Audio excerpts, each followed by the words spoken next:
તારીખ 12/4/2024 એટલે શુક્રવારના દિવસે હાળગુળ ગામમાં ઉર્સે કમાલુદ્દીનની ભવ્ય ઉજવણી કરવામાં આવી. આ ઉર્સની હિન્દુ મુસ્લિમ એકતાના પ્રતીકરૂપ ખૂબ જ શાંતિથી સંપન્ન થયું. આ પ્રસંગે બાપુ ગ્રુપ દ્વારા નિયાઝનું આયોજન કરવામાં આવ્યું. તેની અંદર શ્રદ્ધાળુઓને ભરપેટ જમાડવામાં આવ્યા અને હાળગુળ ગામના દરેક નવયુવાને તેની અંદર પોતાનો ફાળો આપ્યો. નિયાઝનું આયોજન બાપુ ગ્રુપ દ્વારા કરવામાં આવ્યું હતું. હું છું આરિફ સૈયદ અને અમારી ચેનલનું નામ છે હાળગુળનો અવાજ. તેને લાઈક કરો, સબસ્ક્રાઈબ કરો, શેર કરો. आज रोज हाळगुळ गांव सैयद अमीर कमालुद्दीन रहमतुल्लाह उर्स मुबारक है. उर्स मुबारक का मौका पर एक हाळगुळ गाम एक नौजवानों ग्रुप है. एक ग्रुप तरफથી કોઈ ખિદમત કરવામાં આવી છે. એ ખિદમત અને એ લોકોના પરિચય આપણે જાણીએ. તમારું નામ અને પરિચય.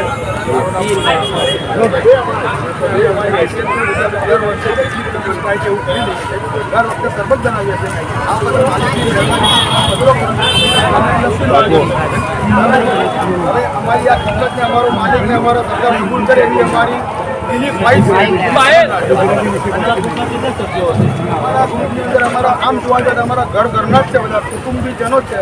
30-35 તારીખની આજુબાજુ જેટલી અમારી ઓફર છે એ રીતનું અમે બનાવીએ છીએ.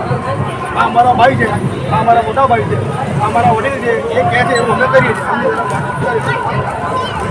નાના ભાઈ છે એ સાંભળે છે. हमारा भाई है, हमारा भाई है.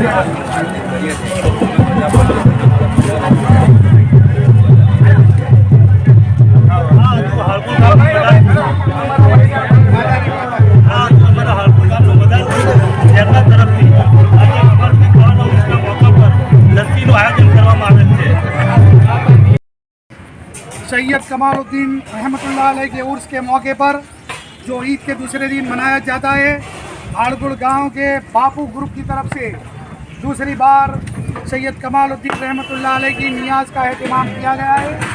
और इस नियाज़ में बेहतरीन मकसद यानी कि हिंदू मुस्लिम एकता का प्रतीक इस नियाज़ के अंदर देखने को मिलता है, जिसके अंदर हाळगुळ गांव के हिंदू भाई को भी शिरकत किया जाता है और हाळगुळ गांव के मुस्लिम भाई. और आप देख रहे हैं, ये देखिए जो नियाज़ बनी हुई है अभी शाम को तकसीम किया जाएगा. और ये आप सब देख रहे हैं हाळगुळ में बापू ग्रुप के मेंबरान यहाँ पे मौजूद है. तो इस नियाज़ किस मकसद के लिए बनाई जा रही है? ये नियाज़ सैयदना सरकार की कमालुद्दीन बाबा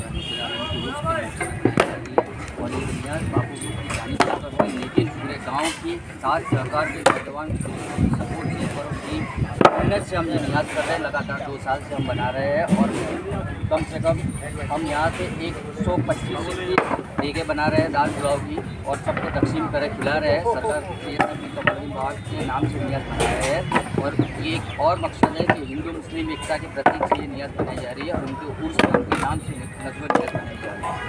तो ये कमालुद्दीन रहमतुल्लाह अलैह के उर्स की जो आप नियाज़ बनाते हो, तो ये किस तरह की, जैसे कि उसका चंदा वंदा वगैरह कहाँ से आ जाता है? हमारे गांव के और जो भी दादा के जो चाहने वाले हैं हमको अपने उनकी तरफ से जो भी होता है वो नियाज़ के तौर पर हमको पैसा या तो फिर कोई चीज़ या उनका सपोर्ट हर चीज़ से हमें सपोर्ट करते देते हैं. पैसा भी देते हैं, चंदा भी देते हैं और देखना चाहिए तो जो उनसे हो सके वो दादा के चाहने वाले हमें आप सपोर्ट करते हैं और हमें देते हैं और उन्हीं के मदद से और सपोर्ट से हम ये नियाज़ बनाते हैं. तो देखिए, ये है सैयद कमालुद्दीन रहमतुल्लाह अलैह की नियाज़ का जो पंडाल आप देख रहे हैं. अभी शाम को इंशाअल्लाह अज़्ज़ल बापू ग्रुप की तरफ से सबको, हिंदू मुस्लिम सबको यहाँ पे नियाज़ खिलाई जाएगी. तो लिहाजा यहाँ बापू ग्रुप के लोगों से मैं कहूँगा, एक नारा तो बनता है सैयद कमालुद्दीन रहमतुल्लाह अलैह के नाम का, तो सब मिल के लगाओ. नारे तकबीर, अल्लाहु अकबर, नारे इशारत, या रसूल अल्लाह, कमालुद्दीन बाबा का दामन नहीं छोड़ेंगे. शहंशाह चरोतर सैयद कमालुद्दीन कादरी की अस्सलाम अलैकुम. हाळगुळ गांव में सैयद कमालुद्दीन रहमतुल्लाह अलैह के उर्स के मौके पर पानी ग्रुप के द्वारा पानी की खिदमत अंजाम दी जा रही है. मेरे आका सल्लल्लाहु अलैहि वसल्लम ने फरमाया, बेहतरीन कुछ काम हो तो वो है कि पानी, किसी को पानी पिलाना, यानी कि ईसाले सवाब अगर करना चाहते हो तो कुआं खुदाओ और इसके लिए इसाले सवाब करो। तो ये हमारे हाड़गुड़ गांव के सैयद समाज के लोग ये पानी की खिदमत अंजाम दे रहे हैं। हम इन्हें इससे पूछेंगे कि ये जो पानी की आप खिदमत कितने सालों से अंजाम देते हो? अस्सलामुअलैकुम, मेरा नाम सैयद वसीम अली। हम लोग हाड़गुड़ के कोई भी सामाजिक कार्यक्रम यानी कि नियाज का कार्यक्रम हो, कोई भी बड़ा कार्यक्रम होता है, उसमें हम लोग पानी का इंतज़ाम करते हैं। पानी का इंतजाम जो करते हो उसके पीछे आपकी क्या राय, क्या यानी कि कौन सी इच्छा है कि इसके लिए आपको इसाले सवाब मिलेगा, या किस तरह आप ये पानी का इंतजाम करते हो, चंदा वगैरह? हम कोई चंदा नहीं करते। हमारे जो मेम्बरान हैं, हमारे ग्रुप के 15-20 लोग हैं, हम लोग 15-20 लोगों का ही पैसा उसमें लगता है और इसमें इसाले सवाब के लिए ही करते हैं। एक पानी पिलाना बहुत बड़ी नेकी है, नेकी की वजह से ही हम लोग पानी का काम करते हैं हर साल। और ऐसा भी हदीस शरीफ में है कि किसी को पानी पिलाओगे तो 10 नेकी अल्लाह तबारक व तआला तुम्हारे नामा अमाल में डालेगा।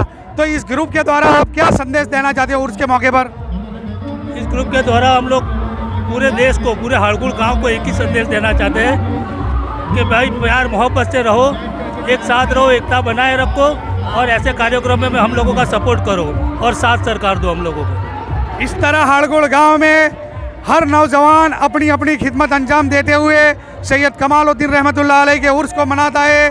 तो आइए सैयदना कमालुद्दीन रहमतुल्लाह अलैह की धूम, सैयद कमालुद्दीन रहमतुल्लाह अलैह की दुआओं से अस्सलामु अलैकुम। नाम અને પરિચય? હાડગુડ ગામના રહેવાસી ગોવિંદભાઈ પૂજાભાઈ સોલંકી. આ હિન્દુ મુસલમાન એકતા થઈને અમે દાદાના ઉરસનું આજે પ્રસાદી છે અને એકતા થઈને અમે ઉજવીએ છીએ અને બધા ભેગા થઈને પ્રસાદીનો એ લઈએ છીએ. અને જે દાદા છે એમનું નામ શું અને કેવી રીતે તમે આ લોકો અહીં હિન્દુ મુસ્લિમ એકતાના પ્રતિક રૂપે તેમનું ઉર્સ એટલે આ મેળાવડો કેટલા વર્ષોથી આનું આયોજન થાય છે? આજે લગભગ મારી દાદા 25 વર્ષથી થાય છે દાદાનું ઉરસ અને હિન્દુ મુસલમાન એકતા ભેગા મળીને ઉરસ ઉજવીએ છીએ. એટલે અમારા ગોપાલભાઈ જેમણે શબ્દોમાં કહીએ તે એમની વય પ્રમાણે એમણે 25 વર્ષ સુધી જોયું છે અને અમે કેટલા ઘણા વર્ષોથી જોતા આવીએ છીએ. અને ખરેખર આ હિન્દુ મુસ્લિમ એકતાનું પ્રતિકરૂપ આ મેળાવડોનું આયોજન થાય છે અને કમાલુદ્દીન દાદામાં દરેક લોકો આસ્થા રાખે છે. શું કહેવા માંગો છો દાદા વિશે? દાદાની જે આપણે કોઈ પણ માનતા લઈને જઈએ ને તો આપણે પૂરી થઈ જાય. એટલે બાધા પૂરી થાય છે? બાધા પૂરી થઈ જાય હર ગુરુવારે.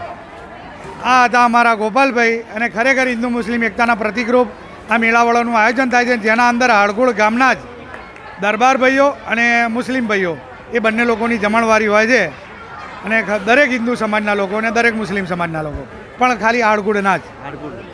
તો આ હતા ગોપાલભાઈ, ધન્યવાદ. આપનું નામ અને પરિચય? મારું નામ સૈયદ આરીફ બાપુ અને હું ઓલાદે કમાલુદ્દીન. આજે સૈયદ કમાલુદ્દીન રહેમતુલ્લાહ અલૈહના ઉર્સના મોકા ઉપર તેમના ઇતિહાસથી પરિચિત કરાવીશ. ખરેખર હાડગુડ ગામની સ્થાપના ઔરંગઝેબ રહેમતુલ્લાહ અલૈહના સમયમાં થઈ હતી. હવે ઔરંગઝેબ રહેમતુલ્લાહ અલૈહનો જ્યારે આપણે ઇતિહાસ જોઈએ, એમનું મૂલ્યાંકન કરીએ ઐતિહાસિક રીતે, તો એમને ગુજરાતના સૂબા પણ બનાવવામાં આવ્યા હતા અને ત્યારબાદ તેઓ ભારતની એટલે કે આપણા ભારતની રાજગાદી પર પણ બિરાજમાન થયા હતા. હવે જ્યારે ગુજરાતના સૂબા બનાવવામાં આવ્યા એટલે ઈસવીસન 1620થી લઈને 1625ના ગાળામાં, અને ત્યાર પછી 1656માં તેઓ ભારતની ગાદી પર બેઠા એટલે કે હિન્દુસ્તાનના રાજા બન્યા હતા. એટલે એ સમયમાં ઔરંગઝેબની દક્ષિણ નીતિને લીધે હાડગુડ ગામની જે સ્થાપના થઈ હતી અને તેમાં કમાલુદ્દીન રહેમતુલ્લાહ અલૈહને 1700 એકર જમીન જે આપવામાં આવી હતી અને એ રીતે સૈયદ કમાલુદ્દીન રહેમતુલ્લાહ અલૈહ હાડગુડ ચોકીની એમની સ્થાપના કરી હતી. આપણે જોવા જઈએ જ્યારે ઐતિહાસિક રીતે મૂલ્યાંકન કરીએ તો જોઈએ કે કંજરી ચોકી છે, બારેજા ચોકી છે, બારેજળી ચોકી છે, એવી રીતે હાડગુડ ચોકી હતી અને સૈયદ કમાલુદ્દીન રહેમતુલ્લાહ અલૈહે આ ગામ વસાવ્યું. અને આ શહીદ છે જેમને ઇતિહાસની અંદર અને ઇસ્લામની અંદર શહીદને ખૂબ જ પ્રતિષ્ઠા મળે છે અને સૈયદ સાદાત ઘરાનાની હોવાથી અને એમની જ્યારે દફનવિધિ થઈ, એમને બીજી વાર અહીં આગળ જે દફન કરેલા છે એ બીજી વારની દફનવિધિ છે. અને ત્યારબાદ તેમનું નામ એટલે કે ચરોતરની અંદર તેમને કુતુબે ચરોતર નામથી તેમને ઓળખવામાં આવે છે. અને આ કમાલુદ્દીન રહેમતુલ્લાહ અલૈહની કરામતો ખૂબ જ વ્યાપક પ્રમાણમાં એટલી ફેલેલી છે કે પૂરા ચરોતરમાં નહીં પરંતુ ગુજરાતભરમાં પ્રખ્યાત છે. અને આ કમાલુદ્દીન રહેમતુલ્લાહ અલૈહનું આજે ઉર્સ છે અને હું તો એટલું જ કહીશ કે સૈયદ કમાલુદ્દીન રહેમતુલ્લાહ અલૈહ અને એમના પ્રતાપોના લીધે જ આજે તમે અહીં આગળ જે જાહો જલાલી જોવો છો તો ખરેખર તેની અંદર તેમની દુઆઓનો ખૂબ જ તેમની દુઆઓનો અસર રહેલો છે અને આજે તેમનો ઉર્સ છે. તમારું નામ અને પરિચય? મારું નામ અલ્લાહ પઠાણ છે અને હું વારગુલ ગામમાં વર્ષોથી રહું છું અને વર્ષોથી હું સરકાર સૈયદ કમાલુદ્દીન અલહી રહમા નાઉટ્સના મોકા પર એન્કરનું પર કામ કરું છું અને વર્ષોથી સરકાર કમાલુદ્દીન અલહી રહમાની પ્રસાદી એટલે નિયાજ ખવડાવવામાં આવે છે. આણંદ જિલ્લાની અંદરથી ગામે ગામથી લોકો 22,000 થી 25,000 માણસો ઉમટી પડે છે અને 22,000 થી 25,000 માણસો અહીં આગળ પ્રસાદી નિયાજ ખાય છે. અને હારગુલ ગામમાં હિન્દુ અને મુસ્લિમોનું એક એકતાનું પ્રતીક આ ગામ છે. હિન્દુઓના માટે પણ એક હિન્દુ રસોઈ બનાવવામાં આવે છે પ્રસાદી તરીકે અને મુસ્લિમો માટે પણ દાલ પુલાવ અને જરદો બનાવવામાં આવે છે. અને આ રીતે આ ગામમાં એકતાની સાથે સાથે એકતાની એક મોટી મિસાલ પણ ભારતમાં એક પહોંચાડીએ છીએ.